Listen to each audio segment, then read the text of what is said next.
Hello, everybody, and welcome to Northside Bound's Draftcast. This is just kind of another one-off thing that myself, Greg Zumak, and I'm joined with Todd Johnson, two writers at Northside Bound, have just kind of decided to do. I think just got the urge to wax poetically about the MLB draft, and Northside Bound's on the news side. We're just kind of trying to figure out what mediums are fit best.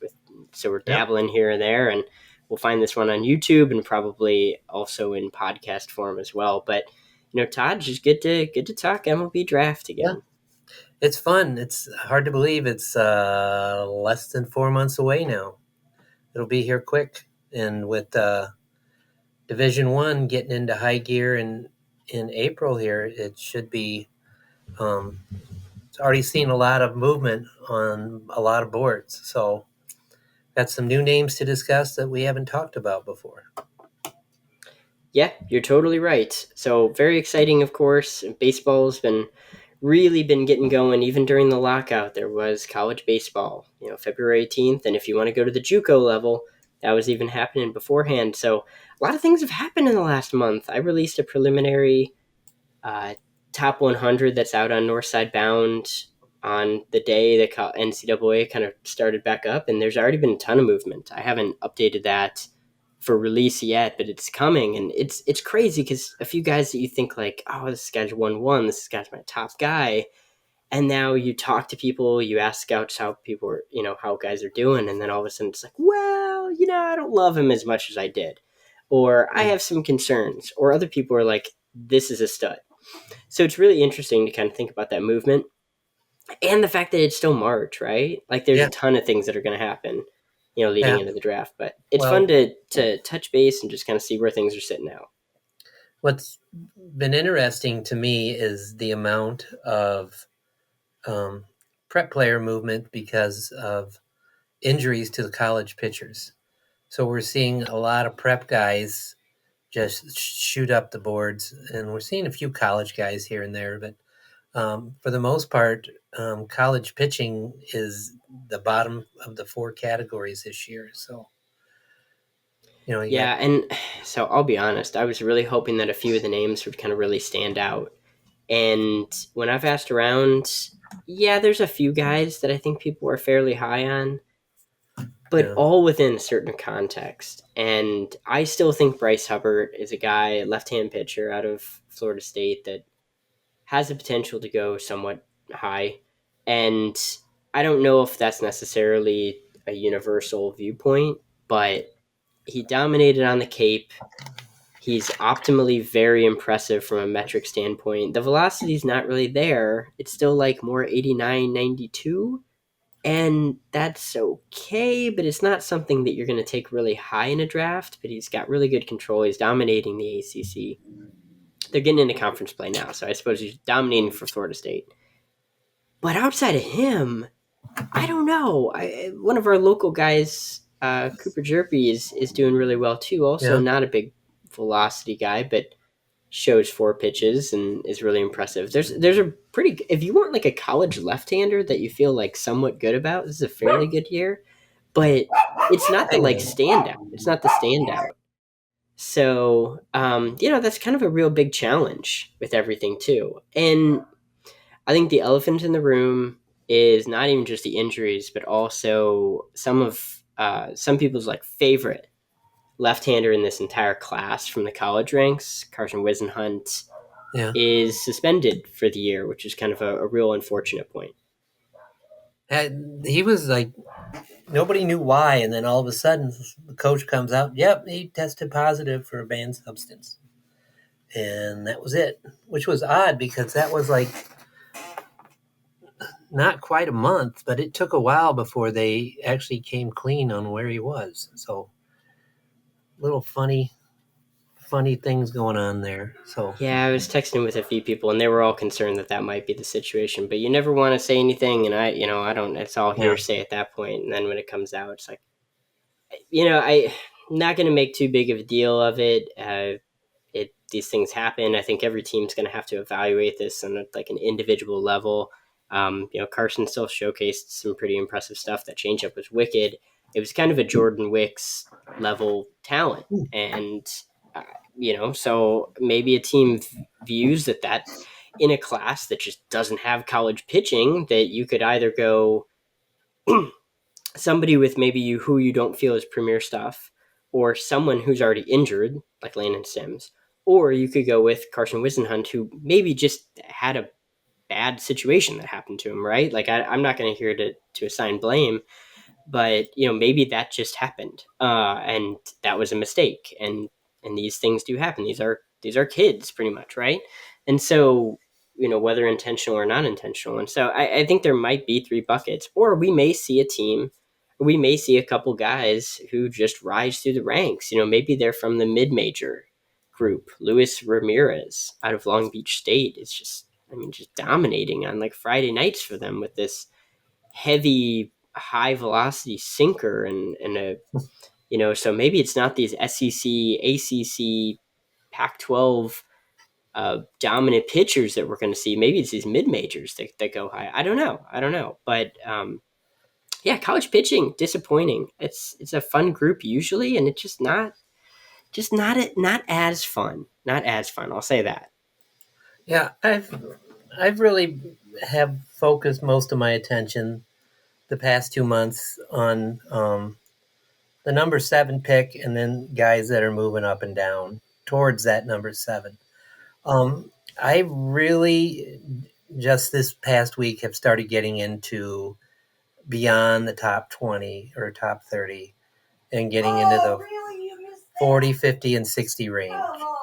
And apparently an error was made by the Cubs just now because It's live play by play over there. That's all yeah, right. so that's okay. Yeah.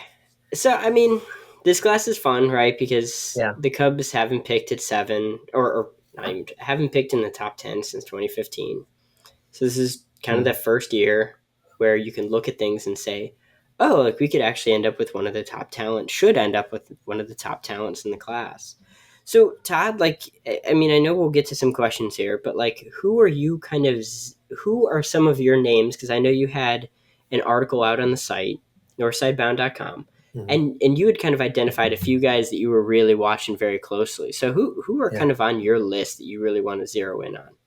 Well, I really like Dylan Lesko, and he is something the Cubs don't really have, and that's a top of the rotation style arm.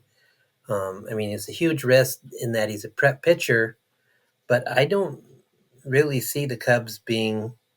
They might be in, depending on how this year goes, but they might be in the top 10 again next year. But I see them spending a lot next offseason to improve.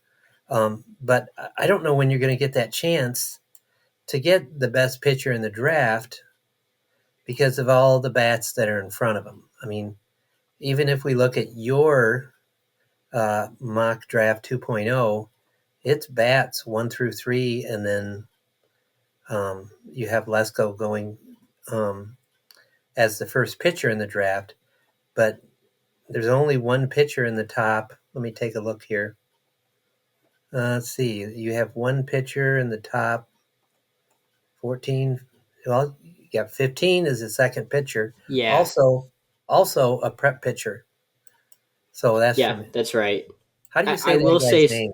yeah, I will say. So I floated that mock to a couple scouts and a couple people analysts, and a couple people who do mocks too, and just kind of said, hey, like, what do you think? And I got some feedback on it, and um, there's probably another pitcher that goes high, but believe it or not, it's another prep arm. It's another Yeah, prep arm.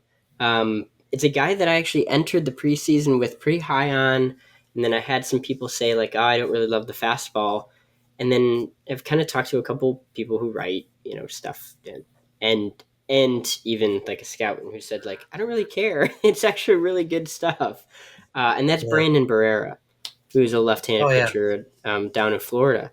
And I love the moxie. I love the competitiveness. I love the fact that he's faced adversity on the mound. He actually wasn't very good at baseball for yeah, until he was like a few years ago, and he faced a lot of adversity and he battled through it. And I think there's a lot to be said for that. But Todd, to get to your point, I mean, we're talking in my mock like three pitchers in the top 16, because 16 is another one. They're all preps. And when I ask around, I'm not getting any feedback on like, no, you're missing this college guy. So I Yeah. agree with you. I think if you want a big arm, you're talking to prep, and Dylan Lesko Yeah. is the best one. Well, um, I was watching the Prospects Live weekly show that they do, draft show, which takes place on like Monday or Tuesday nights. And this was after the Sims injury, and then the kid from Oregon got injured. And in the chat, I asked them, who's going to be the biggest riser in terms of moving up into the first round for college pitchers. And they talked about Adam Mazer from Iowa. And I did my research on Mazer a little bit, and he's like physically, he's still skin and bones. He's good size, but he's not. There's not a lot of meat on those bones, so he could add 15 to 20 pounds and still not even hit 200.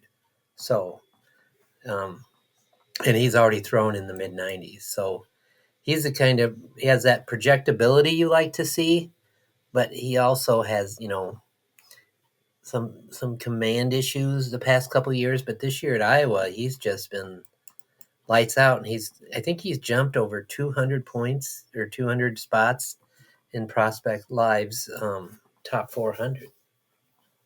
So that's another guy. What can you tell me about Dylan Beavers? Oh, Dylan Beavers. Oh man, I thought you said Dylan Bieber, and I'm like, oh man, No. that's not a name I know. The Dylan Beavers.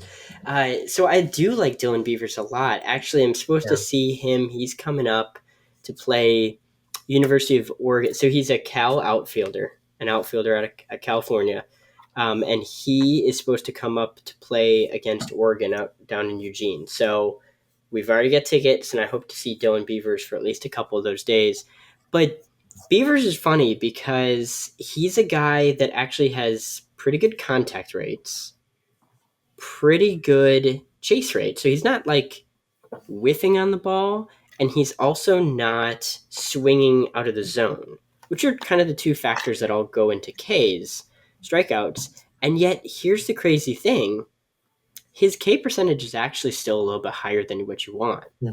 And trying to go back and chart a few at bats, it's almost like too patient, or he's like letting pitches go, and some of that may just need to be like uh, a different viewpoint, a different attack mentality. I don't know, and that'll be interesting to see how teams kind of weigh that. But this is a guy who, he's fairly tall, 6'3", 6'4", pretty good in the outfield, and he boasts kind of a starting package that you think should be like a top 10 player in the class. I think he's moving into that direction already. When I've Hmm. asked around a little bit, some people are still a little concerned that sometimes he does swing and miss a little bit in the zone more than they'd like. So his overall whiff percentage isn't that high, especially in comparison to some of the other college hitters. But you've seen prospects live even reference, I think this is Joe Doyle, even referenced a little bit of a Christian Yelich, like, and I know, that's not fun on a Cubs podcast, right? But a little bit of a Christian Yelich type stance and then mechanics. Yeah. And I think that's a fairly good comp.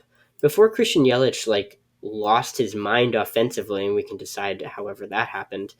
Once he like flipped a switch and went to the Brewers, he was more like a really good outfielder in Miami. And I think that that's kind of where Dylan Beavers looks to project in the future. I think he's more of like a really good outfielder who should hit fairly well. He's got some pop, maybe a bit of a better than the sum of all parts situation. But I really like Dylan Beavers. I like him a lot, and actually, I my initial mock had him going fairly early. I still think he goes in the early to first half of the first round. And I Oh, think he's going to make a team very happy about him. what? Well, one guy that I started following was after he got reclassified, and he kind of shot up a lot of rankings, but then he's kind of plateaued, is a Cam Collier. You like Cam? I love Cam a lot. I really do. I'm not the highest on Cam. That probably goes to Prospects Live writer Brian Recca, but I'm up there. Yeah. And I look at what Cam Collier is doing, and I'm unbelievably impressed. So at the beginning of the year, so for anybody who doesn't know Cam, and we've talked about him a little bit in different formats, or if you've read my stuff, you've probably heard Cam. And but Cam Collier was a 17-year-old kid that was set to be in the 2023 class, like Todd was saying, and then he reclassified to the 2022 class. Already big leap. That's a big bold statement to make. He's Luke Collier's son, former big leaguer. And then even beyond that though, he not only said I'm going to be in the 2022 class, but I'm going to graduate earlier and go play junior college and play advanced competition. That's a really challenging thing. So he's 17 years Yeah. old playing like 21-year-olds, 20, 21-year-olds, and in a Yep. very good junior college program. That's And like he's Bryce Harper killing it. stuff. What? That's what Bryce Harper did. He did, yeah, exactly. And certainly Cam is not on Bryce's status, but like it's the Yeah. same really bold thing that he did. And so Cam is 17 years old, he's dominating. Early in the season he definitely had a bit of a whiff problem. Not too surprising because like maybe people think like junior college isn't as competitive, and certainly it's not the SEC. But you face some of the junior college pitching that he is. You're talking like everyone's throwing 92 to 93. Some people are throwing upper 90s. People can locate a mid 90s fastball. That's a big challenge from high school where maybe you face one of those guys every couple weeks. It's like, oh, this is a big matchup. But it's not just throwing velocity, it's locating. And we're throwing like breaking balls for strikes. And that was something that Cam was whiffing on a little bit more. Hmm. So I think overall, but he's corrected that. And last time I checked a few days ago, he even had more walks than strikeouts in at the junior college level. He's dropped his K percentage to a pretty reasonable amount right now. He's still a little bit more of a power over hit, but like I think he's got above average skills for both. And he looks like a third baseman. I know that if you ask around, some people are questioning whether he's going to stick there just because they're like, he's Yeah. 17 years old. Like maybe he's going to get bigger. It's really hard to project a 17-year-old kid. That is challenging. But you know what? I think the bat's really going to play, and I think he's got the arm for third. And in the limited viewings that I've seen him, I think he looks really good out there. Yeah. So I love Cam. He's a super nice guy, and I hope he just absolutely kills it. Yeah. Little game check here. Ethan Roberts, 2 strikeouts. Owen Casey, another hit. Drink. 2 for 3 today. Man, it's coming on. This is a system on the rise, right? Well, Casey started the game, so he faced Robbie Ray, and Robbie Ray got the best of him. Anyway, back to the draft. Well, that's happened to a few people in the big leagues, let alone somebody who played half a season in Myrtle Beach last year. But yeah, Owen is fun. Owen's a Yeah. ton of fun. One thing that I've been thinking about a lot lately is it's really hard to predict what the teams in front of you are going to do, and we've seen some of them in the past few years go down and get a player that, like Boston did with Nick York, and who else? The Pirates are known for signing guys Pirates, Orioles, that they you can know. sign rather than Hmm. pay full slot, or they can pay 75% of that slot. And I'm starting to think, just based upon the names we see there at 2, 3, 4, and 5. I think the Nationals would pay full slot, but I don't think Miami would. Um, Pirates probably might do something like that. The same for the D-backs. And you seem to think the Orioles have done it in the past as well.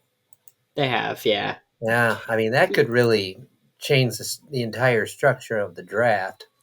It If could, yeah. all of a sudden Drew Jones and Elijah Green are fallen, I don't think they're going to get past the Nationals, but you know, it could be really interesting to see just exactly what kind of signability deals are done in front of the Cubs in that first round. I think that's going to have a huge impact. Do you have I any thoughts do. on that? Yeah, I think so. The new draft rules, which I know we got a question later about this, and Yeah. of course, I want to tackle that too. But the new draft rules say that if a player is one of the top 300 players, so I mean, a team could just say they could find somebody who isn't one of these top 300 players who takes a physical. But if a player is a top 300 player, takes a physical with MLB in the pre-draft combine, that player has to be given at least a 75% of the slot bonus. So you're not going to see these like deep cuts later in the draft. What it Yeah. limits, or later in like the first round, second round. Whereas you're probably not going to get somebody that's going to take 50% of slot, and that's all in an effort to try to make the draft without like firm signing bonuses a little bit closer to where those bonuses probably are. The thing though is that if you're the Orioles, you can still get somebody to take 75% of slot because the draft bonuses haven't been released yet, but we think they're going to be fairly close to with a little bit of a bump from what they have in the previous years. So it's kind of a similar format. And 75% of slot at pick one is still like really good. We saw the Pirates do that last year with Henry Davis. They kind of shopped around that pick of 1 Yeah. 1, and they found Henry Davis was like, yeah, 70, he took about 75% of slot. I think it was a little bit of right around 80. And that's awesome because that was still better than he was going to do at pick 3 or 4. And Mm-hmm. so it's like, yeah, sounds great, and I would have been fine at pick 3 and 4. So we may still see that a little bit. Yeah. Elijah Green's a whole other thing that we can get Yeah. into in a little bit. I don't know if I see Drew Jones taking a discount at all. I think No. teams view him as a superstar. Yeah.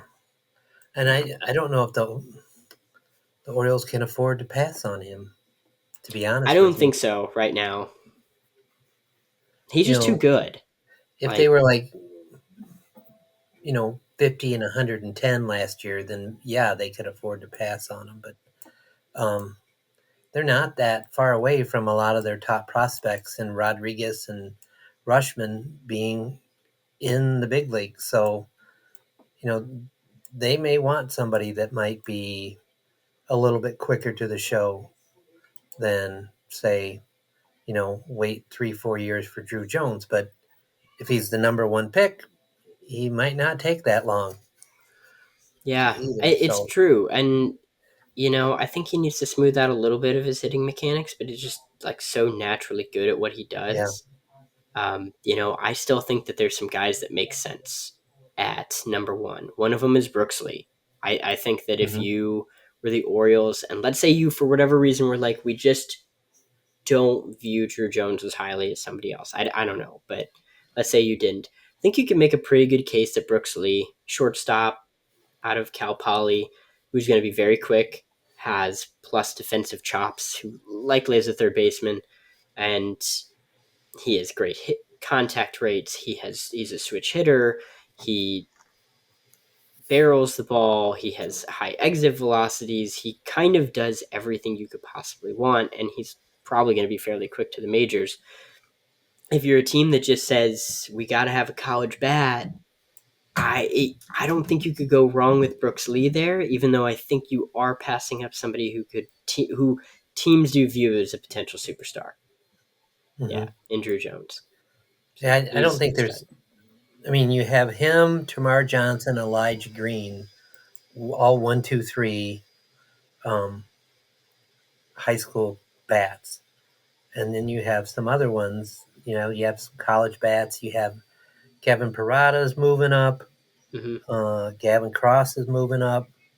Chase DeLauter's working his way back up, and there's some other guys that are coming on strong that I. Some of them you got in your mock in that second 10. But yeah, there's still a lot of baseball left to be played.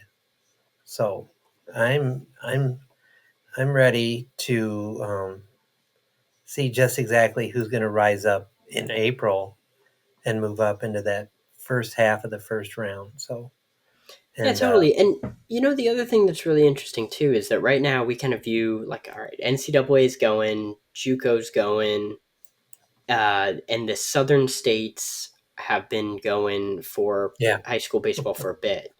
yeah, But the cold weather states are like just getting started now. The Pacific Northwest up here just barely got started. Oregon baseball just started last week. So did Washington.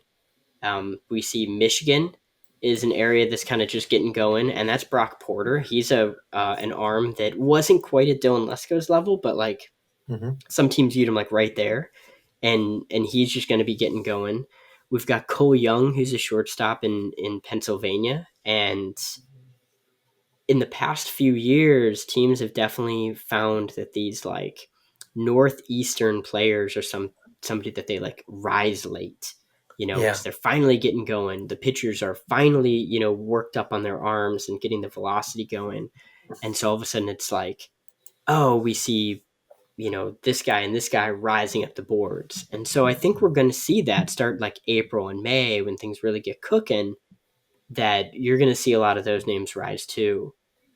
One of them is Ian J.R. Ritchie, which we'll talk about here in a little bit, and he's just getting going. But he's got like an electric right arm outside of Seattle, and yeah, I think that he's going to be a guy that Prospects Live was already high on him. Joe Doyle probably being in Washington really helped on that, but he's got a fantastic arm, and so we're going to see his name kind of really popping. I think here pretty yeah. soon. I I think that the couple Tennessee kids. We'll talk about the reliever in the questions, but Jordan Beck has really turned it on, and he's risen up quite a bit. The outfielder from Tennessee, and Zach Nito. What can you tell me about? I don't know much about Zach, but I'm hearing the Zach is a really name nice guy. more He's and more. this like dynamic shortstop out of Campbell, and he's just so much fun. Before the season, and be careful on this one here a little bit, but Zach Nito was getting like Javi Baez comps, not necessarily for like that he's Javi Baez, but Yeah. just in the fact that he's very like enigmatic, energy driven kind of shortstop, and his mechanics are, they've got some moving pieces to him. And so I think that, that's another reason why he was kind of getting some Javi comps. Javi simplified his stuff a lot when he was in the big leagues. But if you remember, and I know, Todd, you do, him in Mhm. the early stages when he's entering like the Midwest League, RIP, but it's back again. And moving up the boards and even into like 2015, 2016, or 2014, 2015, a little bit into 2016, Javi had this pronounced leg kick. You Oh yeah. drop and drive, and Zach kind of does some aspects of that in which he's constantly like he's moving a little bit. He's one of several Carolina area shortstops in the Uh college oh. ranks that have like kind of a different mechanics. Eric Brown being the other one, out of Coastal So Carolina, and Bobby so Schultz. Zach Nino's a lot of fun. Probably, yeah, I think he's got a really good chance to be a first rounder or right outside of that. Yeah. But just a very fun guy, really fun to watch. I think he's got a pretty good chance to stick at shortstop as well. Though I've been kind of looking around at some of these other college shortstops, and I think it's a pretty decent group of college shortstops. Yeah. I don't think the college position group is too bad at all. I think as the year goes on, it'll continue to rise, and some of these bats will continue to go up.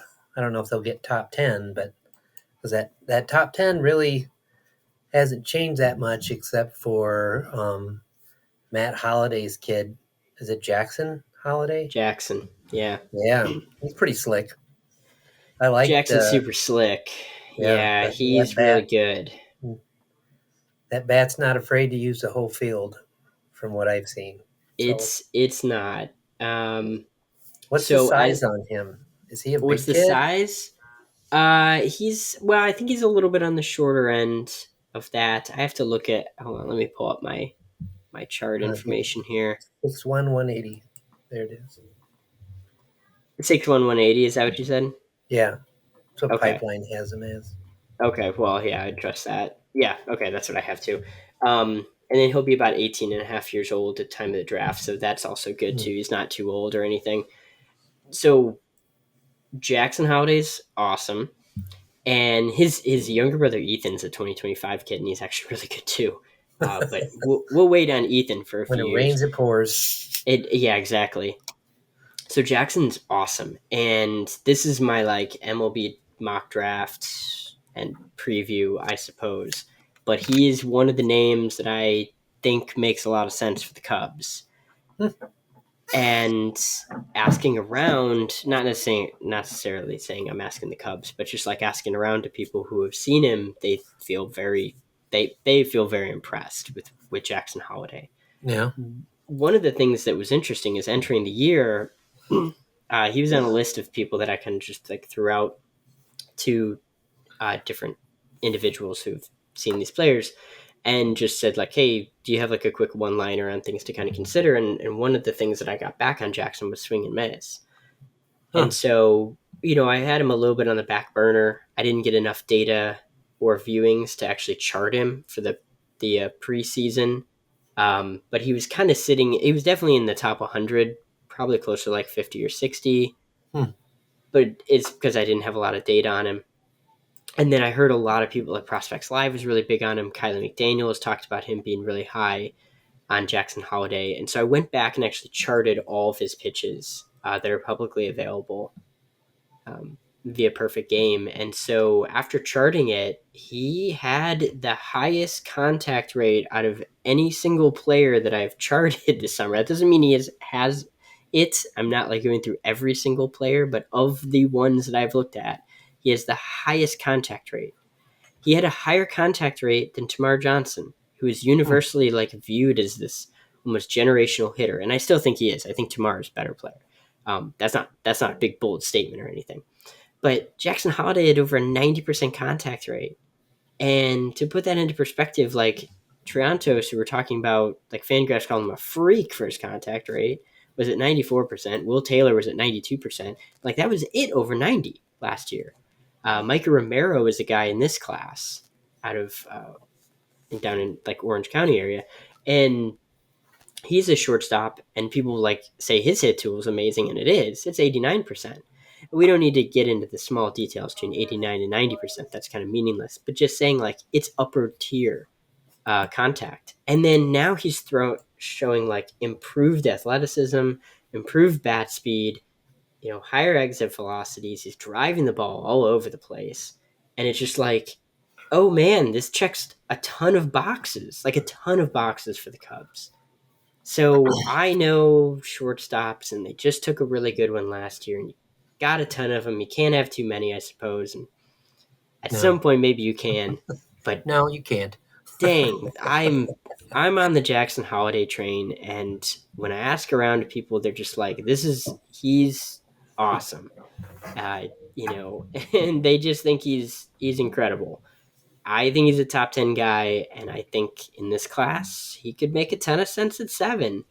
No specific link to the Hmm. Cubs, but wouldn't be shocked if you read about that soon. And maybe I'll be the first one, but I think he's a stud. And I think if he's there at 7, he's certainly one of the names that I would jump all over. Yeah. I got wanted to talk to you about a couple more guys before we get to our questions. Yeah. Um, I'm not sure quite how to say his name, but he's from Indiana. Andrew Dutkinich. Is that how you say it? Dukevich. Yeah. How do you say it? I think it's Dukevich. Dukenovich. Okay. Yeah. Well, the rate he's going up the first round, we may be saying his name at number 7.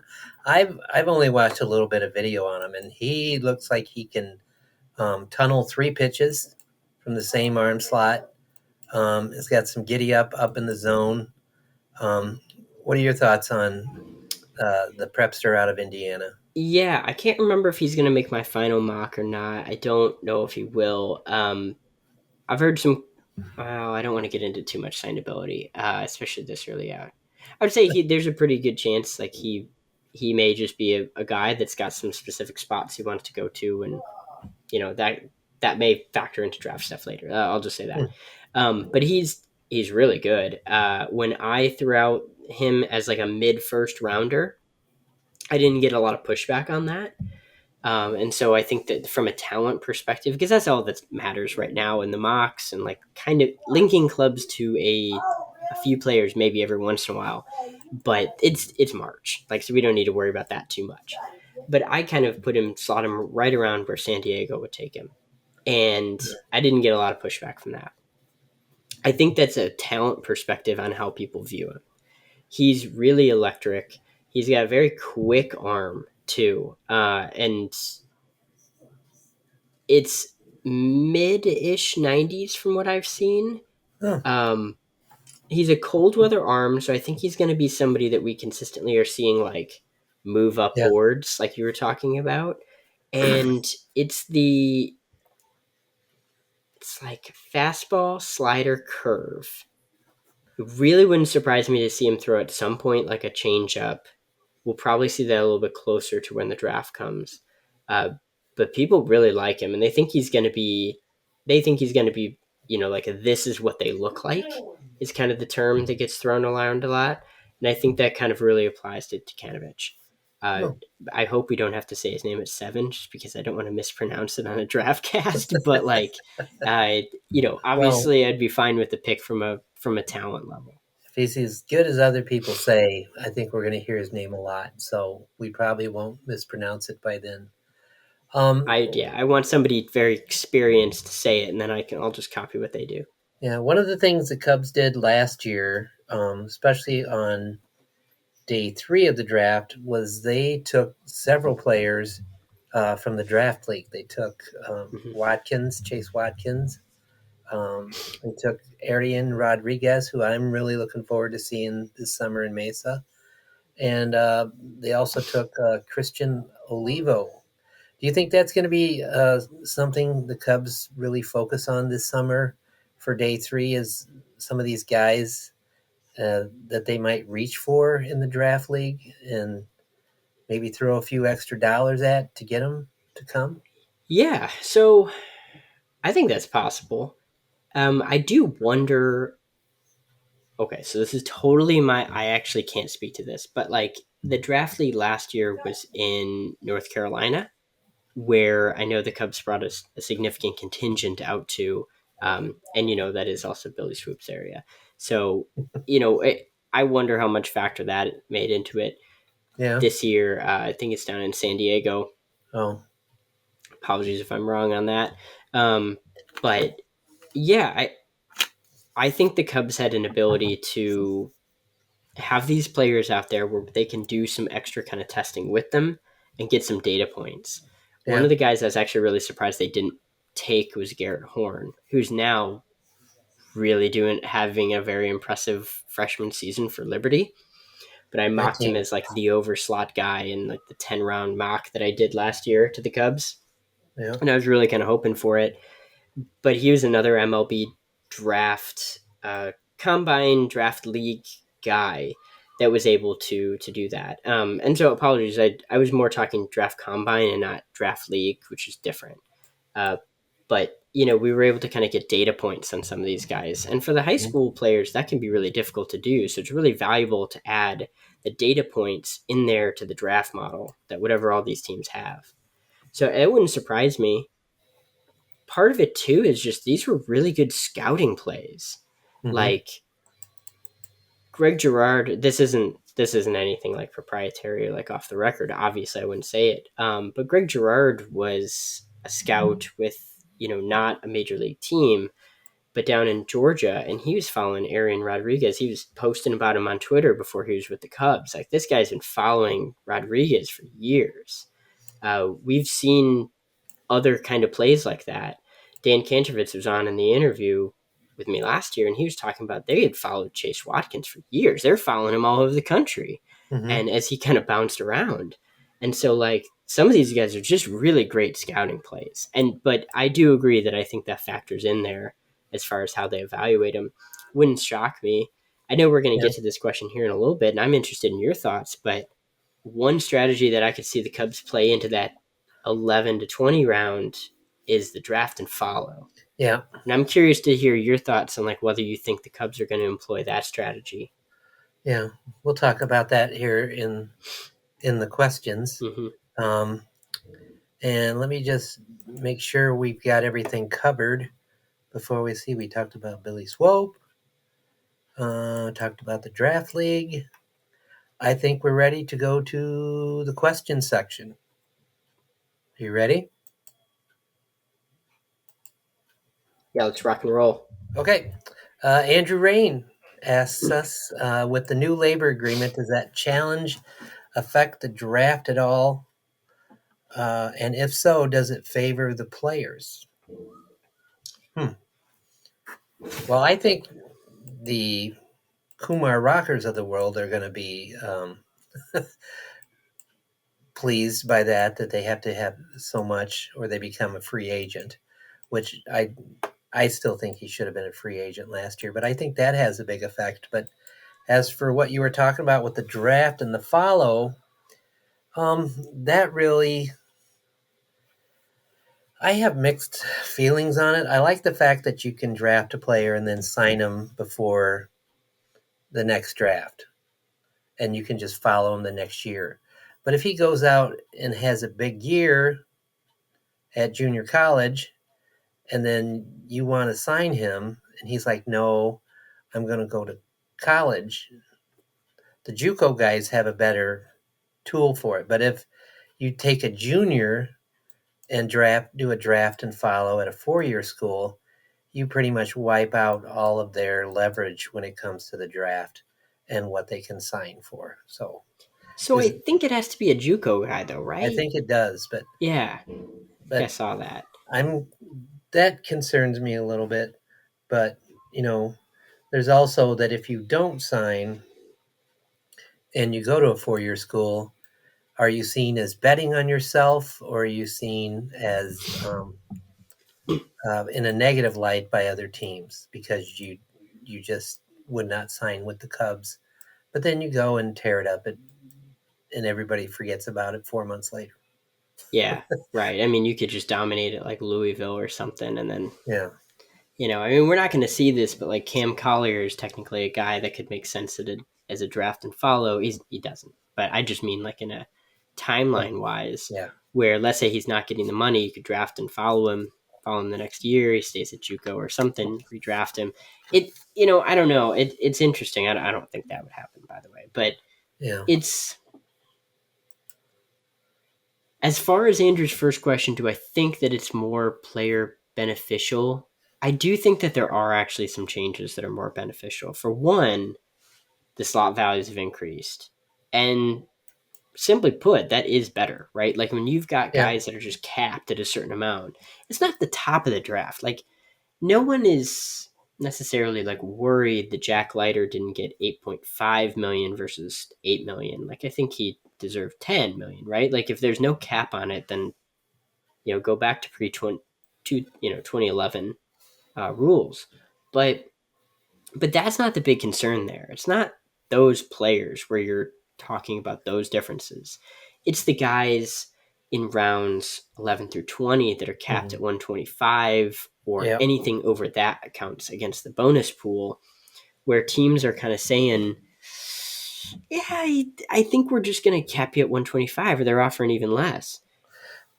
I thought Those are the players I think are going to benefit a lot. in the draft and follow, you can go up to, I think it's 250 something, Yeah, maybe I think it's 225, 275. 250, somewhere right around there. Yeah, Yeah. that's So I big. mean, it is big. That's a lot of money for Hmm. anybody. I don't care who you are. Yeah, All it's right. the reason that like Cam Collier wouldn't actually make sense Yeah, because no. he's not going to do that. Yeah. But it's just it's really I think the Cubs are going to use every tool at their disposal. Hmm. I really do, and we saw that with the Wilson Cunningham signing. That there were teams that were like, "Whoa, this is interesting." Uh, it was just the most creative deal. That's kind of how I phrased it last year.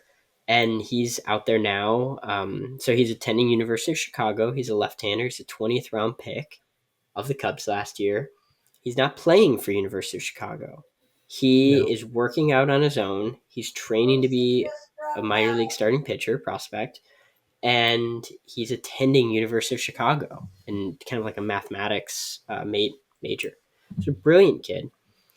And the Cubs like compensated him. They covered him. They gave him effectively his scholarship equivalent to attend. They're paying for his school while he's also taking several years to kind of work on doing it from afar. And him being in Chicago helps, but it's not like Yeah. he's popping over to Wrigley Field every day or anything. Yeah. So it's kind of a similar model to that, and it's just another tool to use. I think the Cubs are very creative and opportunistic in a good way, and so like I'm intrigued how that's going to go this year. Oh man, Okay. another scoring update. She really gets into the Cubs, so that's all I'm saying. Let's go to Tim Connors has an excellent question. Says, since there are many solid prospects growing in the system, do you take a huge leap with the 7th pick, meaning get someone with a quick path to the majors? My answer is no. You take the best guy you can get that you think is going to be the best pro. Yeah, I'm with you. I'm with you. Like, I mean, I see Tim's point, not mm-hmm. to poo-poo his question, but I think, if you have to see who falls, you really can't, you can't pass up on guys that you have at the top of your board if they're sitting there at number 7. So that's how I view it. You? Yeah, I'm with you. I think, and again, no, it's not to discount Tim's question because I think it was a good one. It's the age old question of like, do you take best player available or best player that like fits into your system?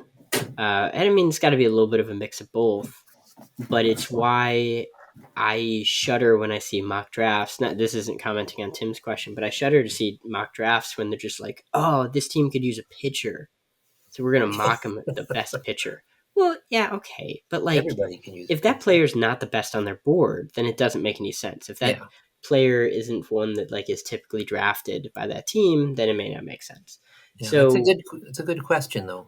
yeah, it was a fantastic question. Here, I think I agree. I take best player available, and to Tim, if you're watching, and I hope you are, look with how it settles out, that may be who's there. This is a deep college group, so if you're like, look, I really wanted the best college bat, you may get it at pick 7, which is an exciting thing. And hey, when the timeline lines up with the right player and like it all works out, that's the best situation. So like, let's say Brooksley is sitting there at 7 and he's healthy and everything. It's just like teams went for different profiles up above.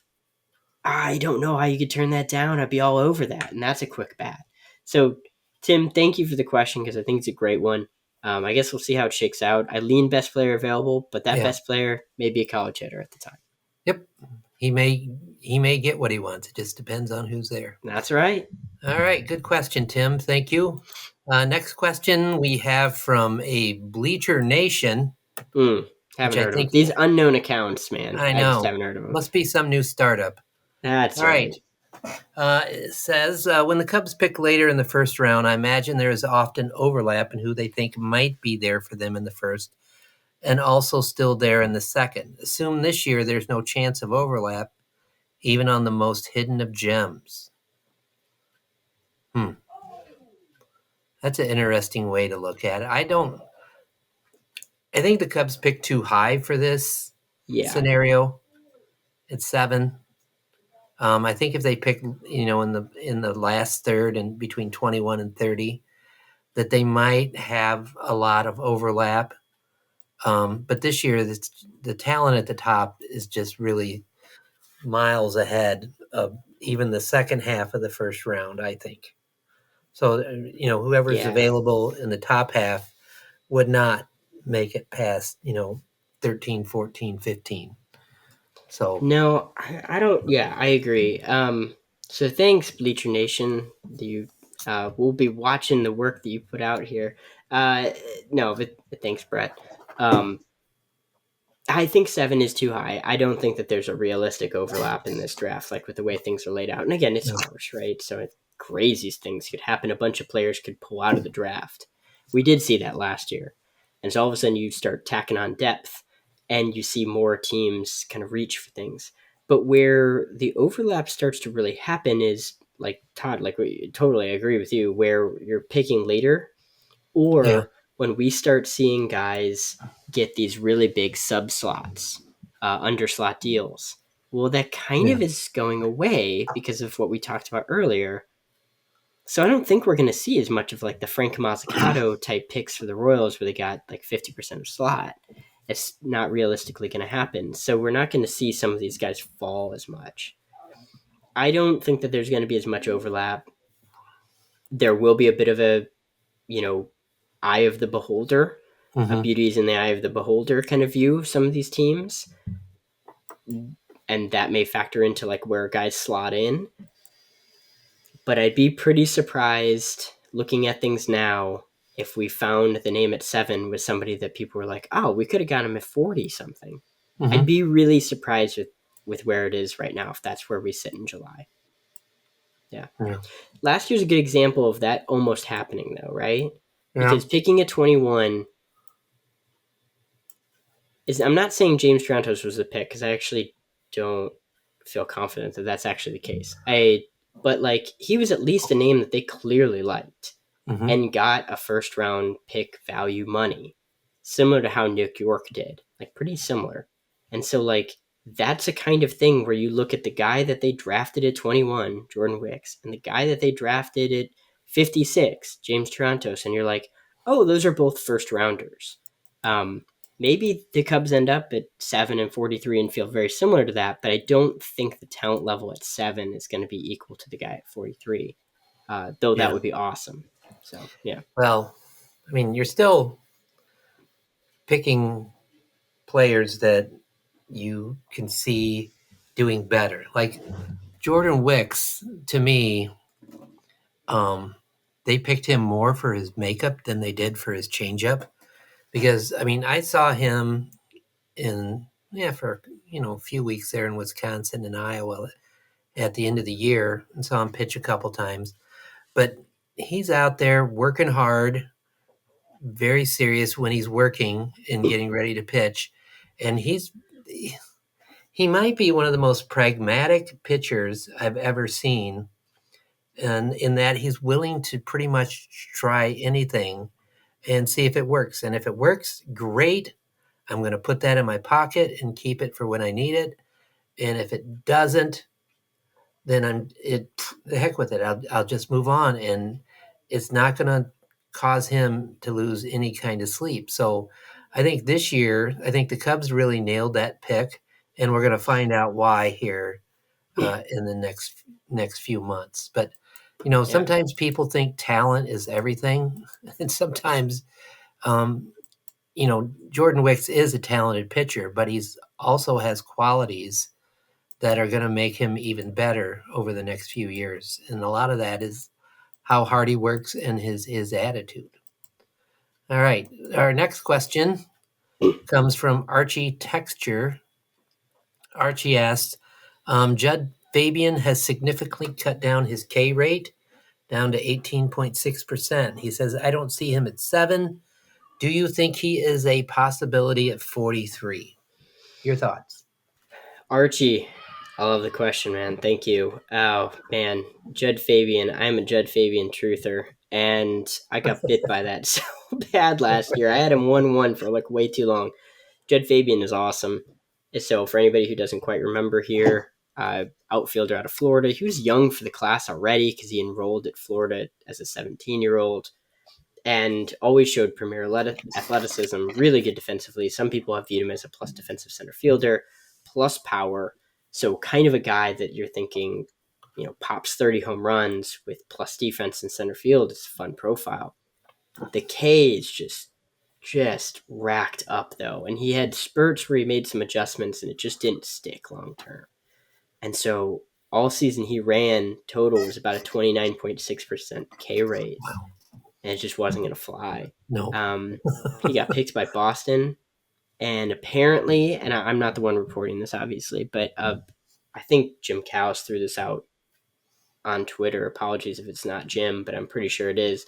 That Fabien had an agreement for $3 million with Baltimore, and Boston picked him ahead of that. Ooh. And yeah, yeah. So I'm not the one reporting that, but I believe that's what Jim had online, and so Boston offered him $2 million, and it just clearly the Fabien camp didn't bite, and so he had a chance to go back. So, like Archie said, I don't know if I view him as at pick 7. There was a lot of rumblings that the Cubs did like him, though, and Hmm. he was in kind of maybe some of the mix to consider at 21. I can't confirm that, but I think that he's one of those guys. And Brian Smith is big on Fabien too, as a well, maybe this is a guy that we should consider taking. So now he's only having King 18% of the time, which is a little bit higher than you'd still like in college. But 18% is manageable. That's a manageable number with everything he's doing.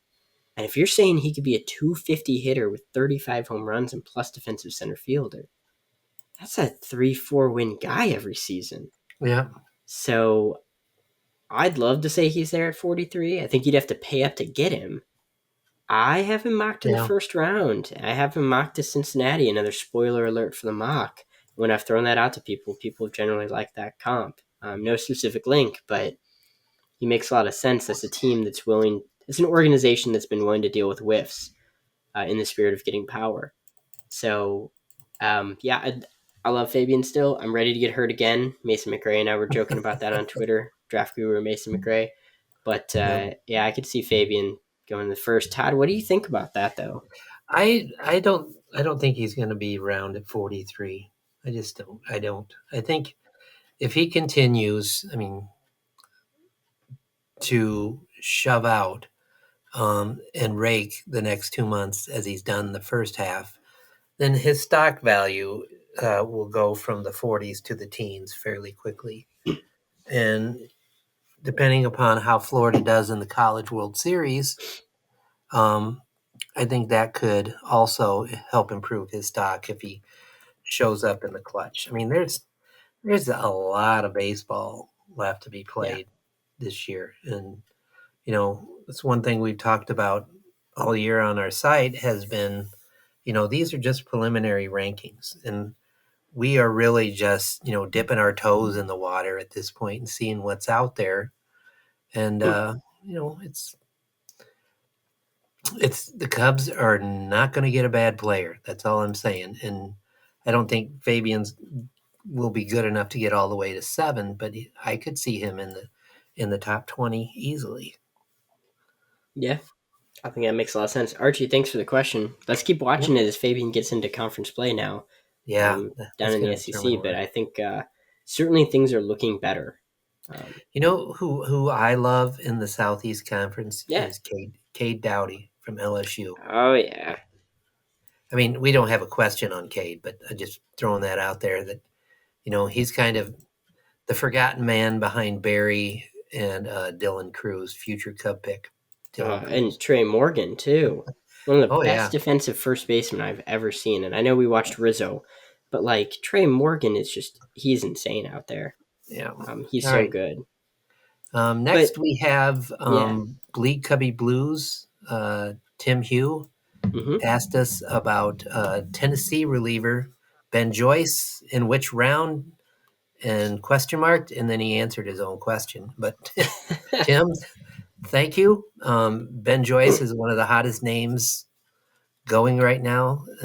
He's pretty much gone viral this past weekend with 103, 104 mile an hour fastball.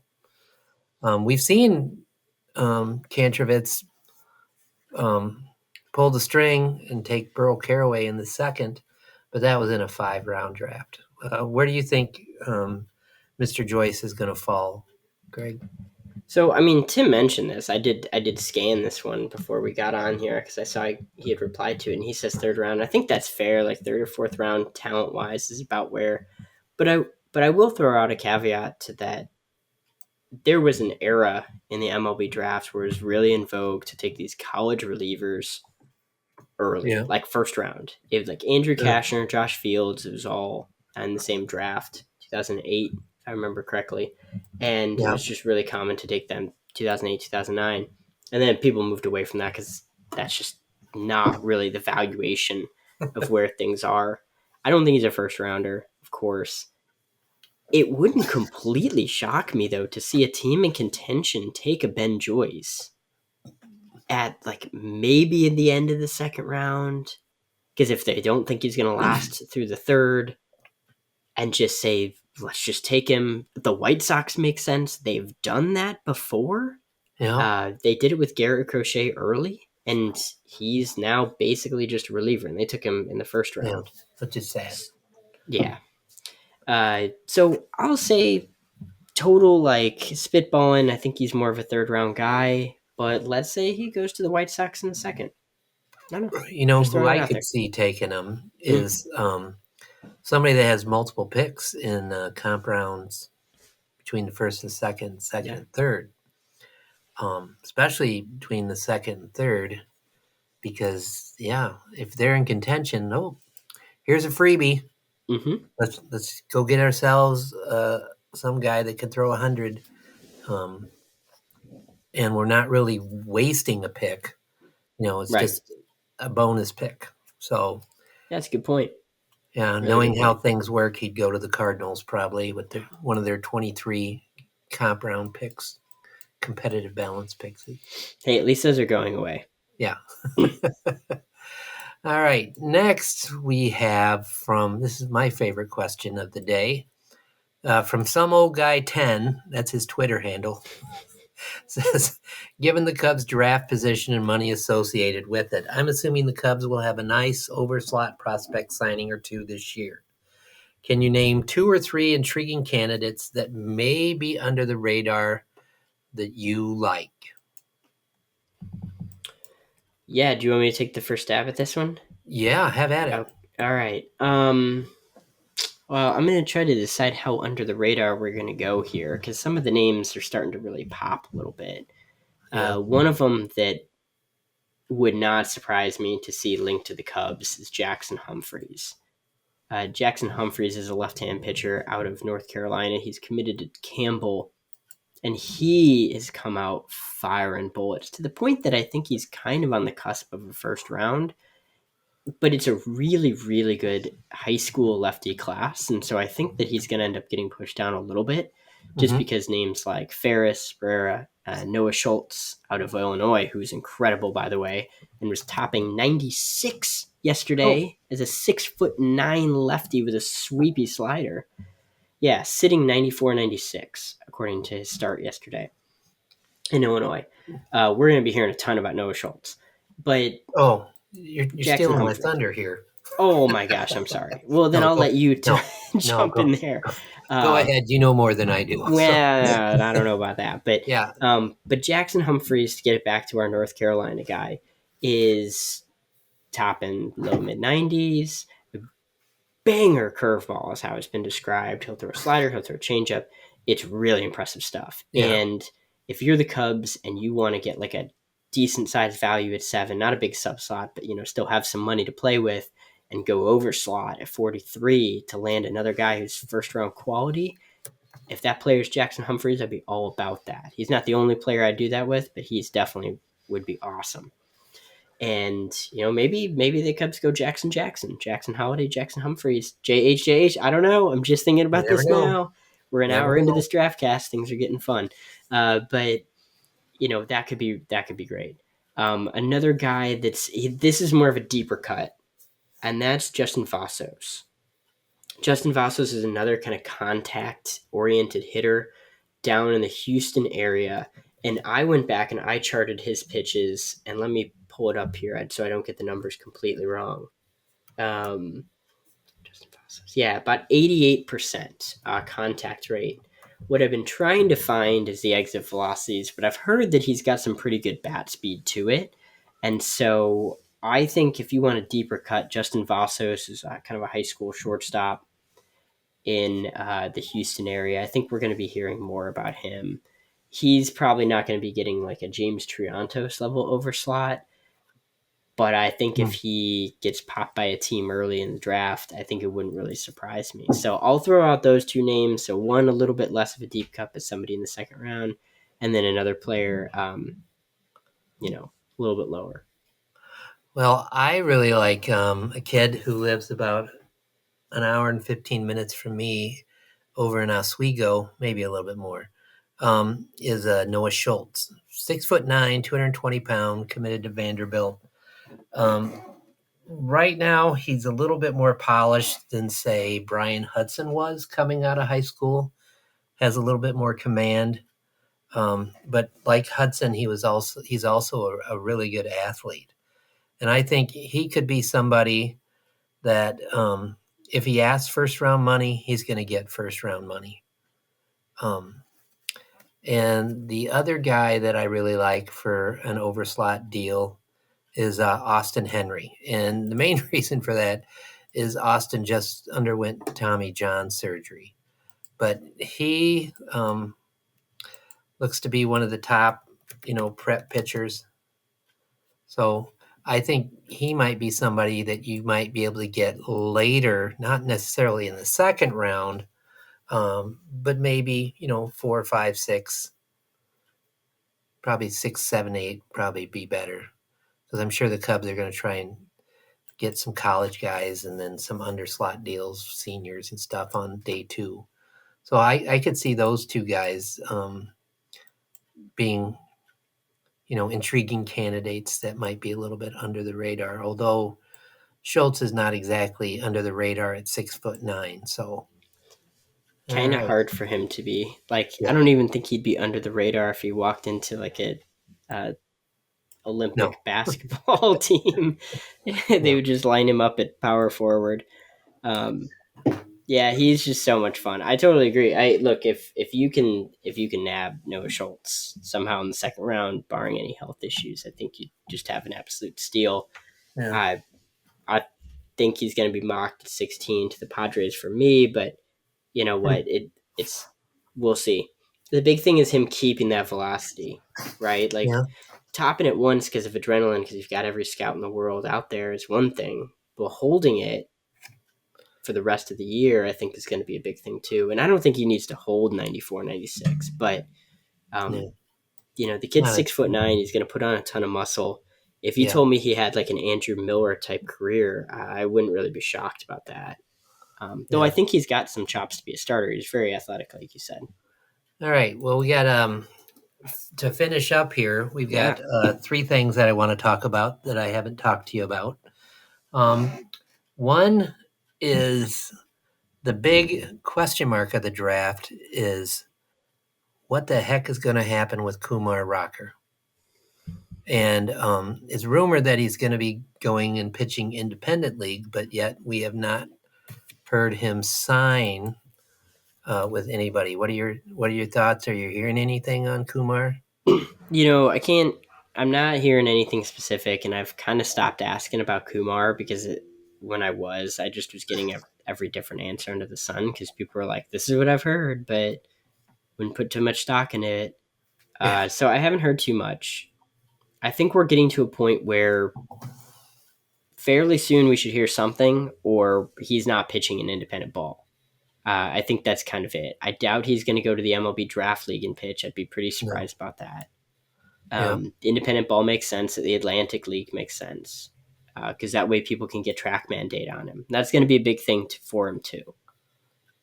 People had TrackMan data, but there were a couple times that it was inconsistent, and I won't comment on who, but it was a fairly yeah, well-known prospect writer was kind of spouting off the fact that there was issues with Kumar Rocker and how he was throwing last year at different times, and it's I not. even like posted about it. It was inaccurate. It was an uncalibrated TrackMan, and teams know this and they clean up data. But Yeah, you let these stories kind of go out there and people hear about them. So I think him pitching in a place with TrackMan is going to be very important. But we haven't heard anything on Kumar. hmm, And I was just talking to somebody last night who it's going to be hard for him to get into the first round if we don't see him like really go out and succeed. yeah, I don't know. I think we're getting pretty close to. We better be hearing something pretty soon, yep. Well, those independent leagues start up in just a few weeks as well. right? All right. One strategy that teams can use is what we call the redraft. where you can take a player again. And one player I love for this, not in the first round. Oh, Oh, yeah, I know, is Ryan yeah, Ritter. yeah, Kentucky, yeah. Yeah. He's looking pretty good for a Mm-hmm. second round pick. He is. That makes a lot of sense. That makes Yeah. a lot of sense. Look, I've been looking at a few of these college shortstops, and you look at guys like Jordan Sprinkle out of UCA Santa Barbara. You look at Jakasevich in Oregon, right by me, Hmm. and Ritter is another in that class of like really good college shortstops. Probably the best one. I don't know. I've seen Sprinkle firsthand make plays that look like a big league caliber shortstop. So I will say that. Hmm. Um, but I think Retter's got a better bat than Sprinkle, and Kisevich might have a better bat than both. But if you're to talk about kind of the best combination of defense and hitting from the college shortstop class, I think that Ryan Ritter has to be in some kind of some discussion there. Yeah. Yeah, he'd be really good. He'd be a fun pick. I think it took me a while to think about who you were going to talk about. Um, but yeah, Ryan Ritter's a lot of fun. I know Prospects Live's big on him. Yeah. I really Yeah. like him. He did really well. Um, Before the pandemic shut down, he went to um, John A. Logan College, referred to as Blackjack Logan, who was a Civil War general from Illinois.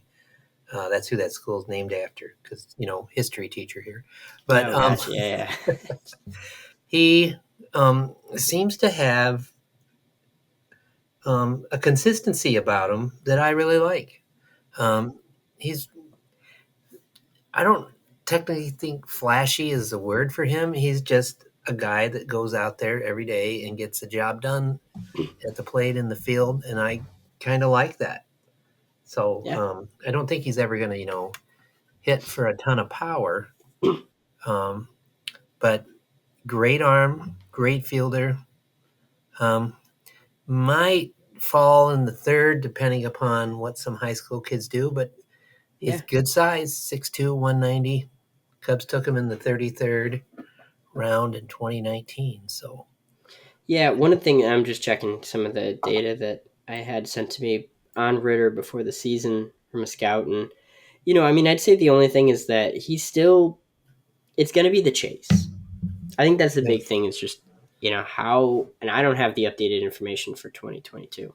But how is he chasing the ball? Because yeah, he chased a lot last year, and part of that is probably just the jump in competition and where he was going.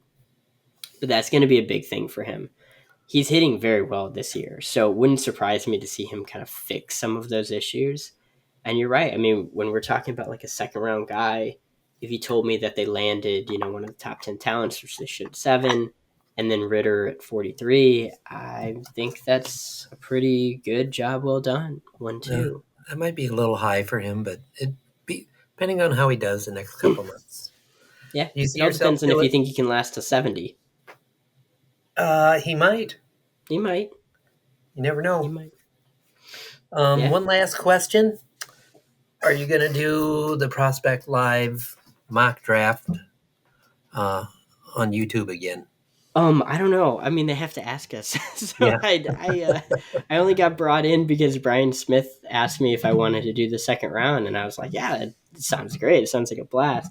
I don't know. So if you're watching Prospects Live, I yeah, would love to. yeah, And I'd love to do it with Brian. I think that was a ton of fun last year. yeah.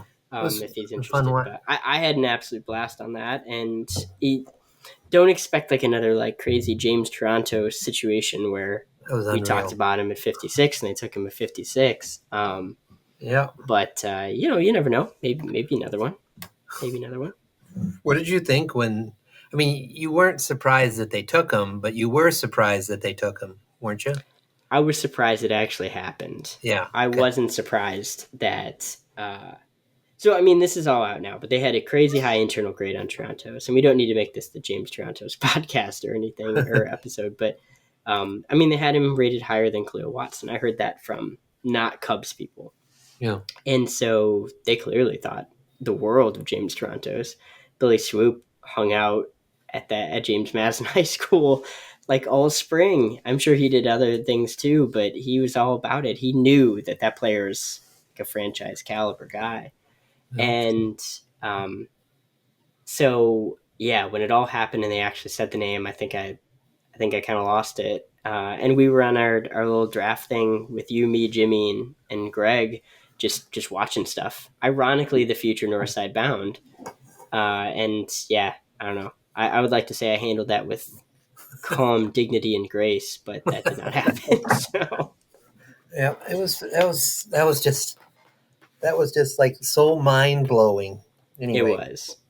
but we're still, like we said, less than 4 months now. So, Yep. And I got one question for you because we had a question oh, come in. I talked about the J.R. Ritchie already, and I'll kind of throw it out again that J.R. Ritchie Pacific Northwest arm, but a guy that when he's throwing, I get like some vibes of just mechanics, not future comp, but like Garrett Cole in how he throws. hmm, But he was just popping 96, 97 the other already? day in his first start on Bainbridge, and he was still holding low 90s velocity when they got into inning six, I think, with a really tight slider. It's about 10 mile per hour separation on that. And he throws a real banger curveball. I know he's throwing a changeup, but I honestly can't get a good view of that yet. And so I want to. And so, like, that's a name that I don't know if you've looked into Richie at all. Um, If you are, jump in, of course. But I think he's really impressive. He could be a first round guy. well, yeah, MLB Pipeline has him at 27. But all I've seen from him is the same from the Indiana kid is the delivery looks good. So nice and smooth, not a lot going on there. But I have not watched a lot of his pitches, um, other than, a couple of GIFs or videos Mm. on Twitter. But what I've seen is like, how do you say the Indiana kid's name? Dutkinich? Dutkinovich, I think. Dutkinovich? You Yeah, just got to both. say something. So I apologize if Andrew, if you're actually watching or somebody Yeah, knows him, because I do want to pronounce people's names correctly. But I'm also yeah, a pharmacist, and we joke that the way you pronounce drug names is to just say it with a lot of confidence, and yes. so I do extrapolate that sometimes to people's last names. But Yeah, I thought it was Dukanovic. yeah, but both guys look very repeatable deliveries, which bodes well for not only learning new pitches and being able to repeat those deliveries with those pitches, but also for injuries. Yeah, You want somebody who is a good athlete, like does a lot of things besides baseball, so that they're not just all baseball muscles and get overused all the time. So what I've seen of Richie, just the delivery, just smooth as a baby's butt, and doesn't seem to be a lot of effort. And then next thing you know, it's coming across 95, 96. So I like what I've seen so far, but I have not seen a whole lot. mm, And I think I prefaced that at the beginning is like, outside of the first 10 to 15 picks, I have not really started digging into things until this week. So now yeah. that I'm on spring break. Well, hey, it's coming then. Yeah. The other question I had, same person who was asking all about there's kind of a glut of, I don't mean this in a bad way, but like a collection of college bats that are more bat than position, right? So there's Yeah. Brooksley. He's looks like he'd be a above average defensive third baseman, so stay on the dirt. But then there's a kind of a collection of guys like Jacob Berry, Jace Jung, and even like Chase DeLauter, like you could throw Yeah. out there too, that are far more just like, hey, the bat's pretty good. Defensively, like we don't know how valuable that's going to be. And so, Yeah. like, how do teams value that? And I will say that, and certainly jump in here, Todd, if you want to, but I'll say that I have a very difficult time when I try to mock players to it. And mocking isn't the end all be all, but like when I evaluate these players, I entered the year with Chase DeLauter as 1-1. When I've asked around, some people are like, how much value is he going to provide outside of that? The other thing with DeLauter that's really challenging is some people like the swing, some people love the swing, some people dislike the swing. And so with that like kickback leg. And I don't know. It I still the people I've talked to generally have liked it, but then there's others that are like, I don't like the swing. So I have a difficult time mocking them, but I even got a question in a separate kind of medium that was asking about like, well, where do you put Jacob Berry? Is he falling in the draft? And I don't know about falling necessarily. He's hitting really well, but like, what is Jacob Berry at the next level? Is he a Mhm. first baseman, DH, maybe an outfield? Like maybe it's all the bat that's got to carry him, and I think it's good. But then like, what teams take him? And so I was having a difficult time trying to identify clubs that have Yeah. historically placed a greater emphasis on the bat than positional status. There's only a handful that have really kind of done that. So then he kind of falls down to where it just is one of those where it's like, well, you know, I think we'd be stupid not to take Jacob Berry. Jace Jung is in similar boat, although he's really killing it. And I think he can still fit at second base, though without the future era of shifting, maybe that affects things too. Um, but I do have like Jace Young higher than Jacob Berry. So I don't know, Todd, if you have any thoughts on like what do you do with these bats that like how do you value these? I don't honestly have a good answer to that, but I think it's a great question. Thanks for sending it Well, in. I think this is something new to all teams that have in the National League. Now that Yeah. the designated hitter has come into play, I mean, all throughout the minor leagues, every every team pretty much has the designated hitter except in Double A and Triple A. So the only leagues that ever had pitchers hit were the National League and then Triple A and Double A, depending upon the team. And so trying to evaluate players just based on hitting is uh, not something that's going to take long, but determining where that value is to the organization is something that some teams are going to struggle with. And I think the Cubs have some guys in the pipeline now that they might see as designated hitters, like Nelson Maldonado, maybe Jared Young would be good candidates at Iowa. And then further down, maybe Felix Stevens down in Myrtle Beach. But for the most part, they're drafting guys that play two ways. Yeah. So, and that's something that they've always done. But I don't. We might have to figure out some American League scouts to ask how they value designated hitters, or do they just this guy can hit? Let's get him. You I never mean, it's know. tough, right? Because if you look Yeah, at how many college, even like first basemen, have been drafted and high, and it's not a ton. Like, okay, so there's Spencer Torkelson that got drafted in 2020, and he's obviously fantastic. He was drafted as a third baseman, yeah, and there was a lot of hoopla around that. But he's actually played a decent number of games at third base in the Tiger system last year. He was playing some games at third base in AAA. I yep, don't know if he's going to actually play third base that much, but there's a point to be made that they didn't just view him as a first baseman. And maybe yep, you look at Jacob Berry and you think, I'm not just viewing him as a first baseman, I'm viewing him as an outfielder. Um, but yeah, I gotta admit, it's really hard to justify it when you've also still got a lot of high school talent and then yeah, some other guys who in the college ranks who offer more positional versatility. How much more valuable is like a college shortstop if you think, or a shortstop, or somebody that can stick on the dirt, second baseman, than like a Jacob Berry just because of positional versatility. yeah, I don't know that WAR is necessarily the best, like F WAR, Fangraphs WAR or R WAR, baseball reference WAR is actually necessarily like the best measure to measure defensive valuation. I don't. I think we've kind of.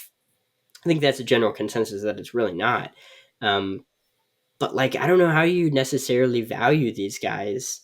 yeah, And yeah, it's tough. I don't know, but there's not a lot of like DH only first baseman guys that go very high. yeah.